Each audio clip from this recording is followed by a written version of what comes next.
ভাবি, তোমার বয়স বেশি হলেও তোমার ভিতরে এখনো অনেক টাইট। আমি একটু করলে আর পারব না। ভাবি, তোমার ভিতরে এত গরম কেন? আমার এটা তো পুড়ে যাবে। তোমার ভিতরে কি পানি ছেড়ে দিব? আমার নাম রোহান এবং আমার বয়স ২২ বছর। আমার বাড়িতে আগে মোট ৪ জন ছিলাম, আমি, আমার বাবা মা এবং আমার বড় ভাই। আমাদের জীবন শান্ত এবং ভারসাম্যপূর্ণ ছিল। কিন্তু যখন ভাবি আমাদের বাড়িতে এলেন, আমাদের ছোট্ট দুনিয়ায় আরও একজন সদস্য যোগ হয়ে গেল এবং এখন আমরা ৫ জন হয়ে গেছি। আমার ভাবি অত্যন্ত সুন্দরী ছিলেন। তার গোড়ার্না ত্বক এবং কালো চুল তার সৌন্দর্যকে আরও বাড়িয়ে দিত। যখন তিনি হাসতেন, মনে হতো তার হাসিতেই পরিবেশ আনন্দময় হয়ে উঠেছে। তার হাসি এত মোহনীয় ছিল যে সামনের মানুষটি তার দিকে আকৃষ্ট হয়ে যেত। সময়ের সাথে সাথে আমার এবং ভাবির মধ্যে একটি আলাদা বন্ধন তৈরি হয়ে গেল। আমি তার সাথে অনেক মজা করতাম এবং তিনি কখনো এমন অনুভব হতে দেননি যে আমি তার চেয়ে ছোট বা কোনো আনুষ্ঠানিকতা আছে। তিনি আমার ভাবি ছিলেন, তাই তার সাথে মজা করা এবং তাকে টিটকারি দেওয়া আমার অধিকার বলে মনে হতো।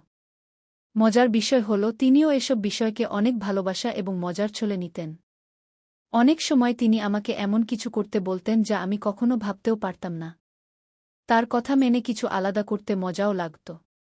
মনে হতো তিনি যদি কোনো বাজারে থাকতেন, সবার নজর তার দিকে থাকত। তার যত্ন নেওয়ার ভঙ্গিও ছিল খুব বিশেষ। তিনি আমার ছোটখাটো কাজের খেয়াল রাখতেন এবং আমার পছন্দ জিজ্ঞাসা করতেন। একদিন বাড়িতে আমাদের দুজন ছাড়া আর কেউ ছিল না। বাকি সবাই বাড়ির কাজে ব্যস্ত ছিল এবং ভাবি মেঝে পরিষ্কার করছিলেন। আমি গোসল করে বাথরুম থেকে বেরিয়ে এসে আমার ঘরের দিকে যাচ্ছিলাম, হঠাৎ আমার পা পিছলে গেল। আমি দ্রুত মেঝেতে পড়ে গেলাম। পড়ার সময় একটু জোরে শব্দ হল এবং ভাবি তৎক্ষণাৎ আমার দিকে দৌড়ে এলেন। ভাবি আমাকে তুলতে চেষ্টা করলেন, কিন্তু সম্ভবত মেঝে ভিজে ছিল, তাই তারও পা পিছলে গেল এবং তিনি সরাসরি আমার উপর পড়ে গেলেন।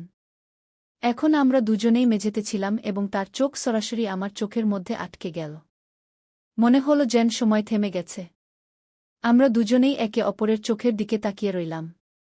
প্রায় ২ মিনিট আমরা এই অবস্থায় ছিলাম, তারপর হঠাৎ দুজনেই একে অপরকে সাহায্য করে উঠে দাঁড়ালাম। আমি ধীরে ধীরে আমার ঘরের দিকে চলে গেলাম।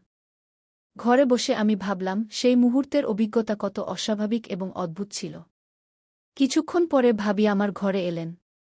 তার মুখে একটু লজ্জা ছিল, কিন্তু তবুও তিনি ধীরে ধীরে জিজ্ঞাসা করলেন, রোহান, তোমার কোথাও আঘাত লাগেনি তো? আমি তার দিকে তাকিয়ে হেসে উত্তর দিলাম, না ভাবি, আমার কিছু হয়নি। কিন্তু আপনার তো আঘাত লাগেনি? ভাবি এক মুহূর্ত থেমে বললেন, বেশি কিছু না, কিন্তু কোমরে একটু টান লেগেছে। তার হাতে বাম ছিল এবং তিনি বারবার এটি ঘুরাচ্ছিলেন, যেন নিজেকে সামলে নেওয়ার চেষ্টা করছিলেন। আমি তৎক্ষণাৎ বললাম, ভাবি, বামটা আমাকে দিন, আমি লাগিয়ে দিই। এটি শুনে ভাবি একটু লজ্জা পেলেন। তিনি হেসে বললেন, না, আমি নিজেই লাগিয়ে নেব। তোমাকে কষ্ট দেওয়ার দরকার নেই। আমরা দুজনেই কিছুক্ষণ একে অপরের দিকে তাকিয়ে রইলাম। আমি তার চোখের দিকে তাকালাম এবং মনে হল যেন তার চোখ আমাকে কিছু বলতে চাইছে। কিছুক্ষণ এমনই কেটে গেল, তারপর হঠাৎ ভাবি নিজেকে সামলে নিলেন। তিনি তার লজ্জা লুকিয়ে বললেন, তুই বাইরে এসে খাবার খেয়ে নে।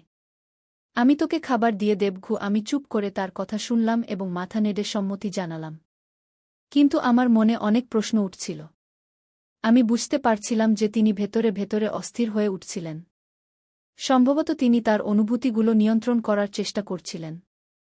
ভাই বাড়িতে না থাকলে ভাবির কোনো জিনিসের প্রয়োজন হলে আমি সেটি এনে দিতাম। একদিন ভাবি আমার কাছে এসে বললেন, রোহান, আমাকে বাজার থেকে কিছু জিনিস কিনে আনতে হবে। তার কণ্ঠে একটু লজ্জা এবং হাসি ছিল। আমি তৎক্ষণাৎ উত্তর দিলাম, ভাবি, আপনি আমাকে বলুন, আমি জিনিস কিনে এনে দেব।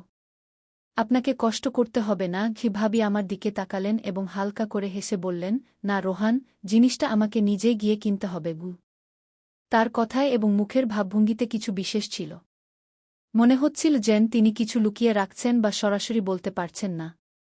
কিছুক্ষণ চুপ থেকে তিনি লজ্জা পেয়ে বললেন, তুই আমাকে বাইকে করে নিয়ে চল। ভাবির এই কথা শুনে আমি একটু অবাক হলাম, কিন্তু তৎক্ষণাৎ সম্মতি জানালাম। আমি বাইক বের করলাম এবং ভাবিকে বসতে বললাম।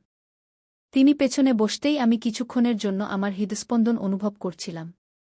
তার স্পর্শ আমার পিঠে হালকা করে লাগল এবং এটি আমার জন্য একদম নতুন অনুভূতি ছিল। আমরা বাজারে পৌঁছলাম এবং একটি বড় দোকানের সামনে দাঁড়ালাম। যখন তার শপিং শেষ হল, আমরা জিনিসগুলো নিয়ে বাড়ির দিকে রওনা দিলাম। বাইকে বসার পর ভাবি একবার হালকা করে বললেন, থ্যাংক ইউ রোহান। আজ তোর সাথ না থাকলে আমাকে এগুলো একাই করতে হতো। কি পথে আমি বাইক চালিয়ে যাচ্ছিলাম, কিন্তু আমার বারবার নজর যাচ্ছিল তাদের স্পর্শের দিকে। বাড়ি পৌঁছে আমি জিনিসপত্র ভিতরে রেখে দিলাম এবং ভাবি আমাকে জল এনে দিলেন। তিনি হেসে বললেন, আজ তোমার একটা বড় কাজ করিয়ে নিলাম। ধীরে ধীরে কয়েকদিন কেটে গেল। একদিন ভাবির কাছে ভাইজের ফোন এল। ভাই জানিয়েছিলেন যে তার ফিরতে আরও কয়েকদিন লাগবে। এ কথা শুনে ভাবির মন আরও ভারী হয়ে গিয়েছিল। আমি বুঝতে পেরেছিলাম যে ভাবির কারও সাহায্যের প্রয়োজন। মনে মনে ভাবছিলাম, আমি কি তার সাহায্য হতে পারি? শেষ পর্যন্ত আমি এখন বড় হয়ে গেছি এবং দায়িত্ব নেওয়ার চেষ্টা করতে পারি। কিন্তু তবুও যখন আমি ভাবিকে সান্ত্বনা দেবার কথা ভাবলাম, তখন আমার মনে ভয় এবং দ্বিধা ছিল। আমি চিন্তা করছিলাম যে ভাবি আমার কথার কি অর্থ নেবেন এবং আমার সম্পর্কে কি ভাববেন। রাতের সময় ছিল প্রায় 11টা। আমরা সবাই খেয়ে ফেলেছি। মা বাবা তাদের নিজ নিজ ঘরে ঘুমোতে চলে গেছেন। বাড়িতে এখন শুধু আমি আর ভাবি জেগে আছি। ভাবি খেতে বসেছিলেন। আমি দেখলাম তিনি কিছুটা বিষণ্ণ এবং অসুস্থ দেখাচ্ছেন। আমি ধীরে ধীরে জিজ্ঞাসা করলাম, ভাবি কি হয়েছে? আপনি কিছুটা অস্বস্তিতে দেখাচ্ছেন। ভাবি মৃদু কণ্ঠে বললেন, কিছু বিশেষ নয়, শুধু একটু টেনশন। আমি তার কথার উপর জোর দিয়ে জিজ্ঞাসা করলাম, কি কথা ভাবি, বলুন তো। ভাবি আমার দিকে তাকালেন, যেন কিছু বলতে চাইছেন, কিন্তু শুধু এতটুকু বললেন, এখন নয়, যখন মা বাবা ঘুমিয়ে পড়বেন তখন তুমি ছাদে চলে আসবে। আমার তোমার সাথে একটা জরুরি কথা আছে। যখন ভাবি আমাকে ছাদে ডাকলেন, তখন আমার মনে অনেক প্রশ্ন জেগে উঠল। এই ভাবনা যে ভাবি আমার সাথে কিছু গুরুত্বপূর্ণ কথা বলতে চাইছেন, আমাকে কিছুটা উত্তেজিত এবং কৌতূহলী করে তুলছিল। রাত 11টা বাজে। আমি দেখলাম মা এবং বাবা গভীর ঘুমে আছেন। তারপর আমি চুপচাপ ছাদে চলে এলাম। সেখানে পৌঁছে দেখলাম ভাবি আগে থেকেই সেখানে বসে আছেন। আমি তার কাছে গিয়ে বললাম, ভাবি, আপনি এতক্ষণ এখানে বসে আছেন, কি কথা? ভাবি শান্ত স্বরে বললেন, বসো রোহন, আমার তোমার সাথে কিছু কথা আছে। আমি তার পাশে বসে জিজ্ঞাসা করলাম, ভাবি, কি হয়েছে? আপনি আমাকে এখানে কেন ডাকলেন? ভাবি একটি গভীর শ্বাস নিয়ে বললেন, রোহন, সকালে তোমার ভাইয়ের সাথে কথা হয়েছিল। সে বলেছে যে তার ফিরতে আরও কয়েকদিন লাগবে। আমি বুঝানোর চেষ্টা করলাম, ভাবি, সম্ভবত তার কাজে এখনও সময় লাগছে, তাই সে এখন আসতে পারছে না। ভাবি আমার কথা কেটে বললেন, এসব আমি বুঝি, কিন্তু কি সে আমার কোনো পরোয়া করে না? সে কি বুঝতে পারছে না যে আমি এখানে একাকী অনুভব করছি? আমি তাকে সান্ত্বনা দিতে চেষ্টা করলাম, ভাবি, তা নয়, ভাই আপনাকে অনেক ভালোবাসে, শুধু সে তার কাজে ব্যস্ত। ভাবি দুঃখিত হয়ে বললেন, যদি সে সত্যিই আমার পরোয়া করত, তাহলে কি সে এখনও আসত না? তুমি কি বুঝতে পারছ না রোহন, আমি এখানে একা কিভাবে সময় কাটাচ্ছি? আমি কিছুটা বিভ্রান্ত ছিলাম এবং তার কথার সঠিক অর্থ বুঝতে চেষ্টা করছিলাম। আমি জিজ্ঞাসা করলাম, ভাবি, আপনি কি বলতে চাইছেন? আমি আপনার কথা স্পষ্ট বুঝতে পারছি না। ভাবি কিছুক্ষণ চুপ থেকে আমার দিকে তাকিয়ে বললেন, রোহন, এর অর্থ ঠিক তাই যা তুমি ভাবছ। তার এই কথা আমাকে আরও বিভ্রান্ত করে দিল। আমি বুঝতে পারছিলাম না যে তার শব্দগুলোর অর্থ কী। যখন ভাবি আমার সাথে কথা বলছিলেন, তিনি আমার খুব কাছাকাছি এসে বসলেন। তারপর তিনি হেসে জিজ্ঞাসা করলেন, রোহন, আমাকে একটা কথা বল, তোমার কি কোনো গার্লফ্রেন্ড আছে? আমি মাথা নেড়ে উত্তর দিলাম, না, আমার কোনো গার্লফ্রেন্ড নেই। ভাবি হেসে বললেন, কি বলছ তুই? যখন আমি তোমার বয়সের ছিলাম, তখন আমার 3-4টি বয়ফ্রেন্ড ছিল। তার এই কথা শুনে আমি চমকে গেলাম। ভাবি আমার অবাক হওয়া দেখে তাড়াতাড়ি বললেন, অরে, মজা করছি, এত সিরিয়াস হয়ে গেলে কেন? আমি কিছুটা স্বস্তি নিয়ে বললাম, ভাবি, আপনি এমন কথা বলছেন, এটা আমাকে ধাক্কা দিয়েছে। ভাবি হেসে বললেন, 3-4টা শুধু নামই ছিল, আসলে প্রেম তো আমি শুধু একজনের সাথেই করেছিলাম। আমি কিছুটা হেসে জিজ্ঞাসা করলাম, তাহলে আপনি তার সাথে বিয়ে করলেন না কেন? ভাবির মুখে একটু বিষণ্ণতা দেখা দিল। তিনি বললেন, আমি তাকে বিয়ে করতে চেয়েছিলাম, কিন্তু সে মানা করে দিল। কিছুক্ষণ চুপ থেকে ভাবি আমার দিকে তাকিয়ে আমি কিছু সময় কাটাতে পারি। আমার এই কথা শুনে ভাবি হেসে উঠলেন এবং বললেন, ঠিক আছে, তাহলে কখন সকাল হয়ে গেল, আমাদের খেয়ালই হয়নি।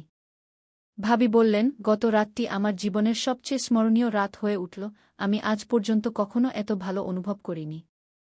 এরপরে যখন ভাই বাড়িতে থাকতেন না, আমি ভাবির পুরো সাহায্য করতাম এবং ভাবিও খুশি থাকতেন। কিন্তু এই সময় আমার মনে বারবার একটি প্রশ্ন উঠছিল, এই সম্পর্কটি কি ঠিক?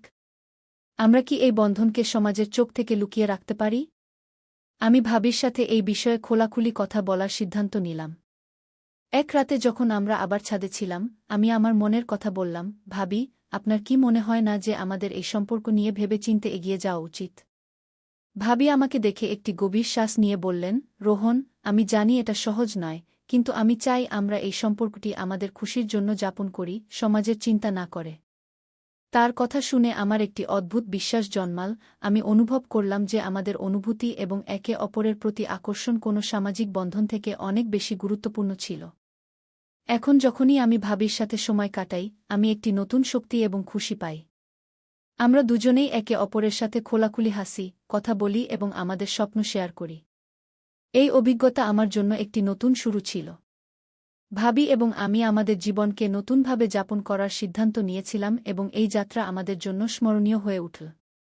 বন্ধুরা, এই গল্পের সব চরিত্র এবং ঘটনাগুলো যদি কারো জীবনের সাথে মিলে যায়, তবে এর সাথে কারো জীবন, ধর্ম বা সমাজের কোনো সম্পর্ক নেই। কারো অনুভূতিতে আঘাত দেওয়ার আমাদের কোনো ইচ্ছা নেই। এই গল্প সম্পর্কে আমাদের কমেন্টে জানাবেন। ভিডিওটি ভালো লাগলে লাইক করুন, শেয়ার করুন, সাবস্ক্রাইব করুন। ধন্যবাদ।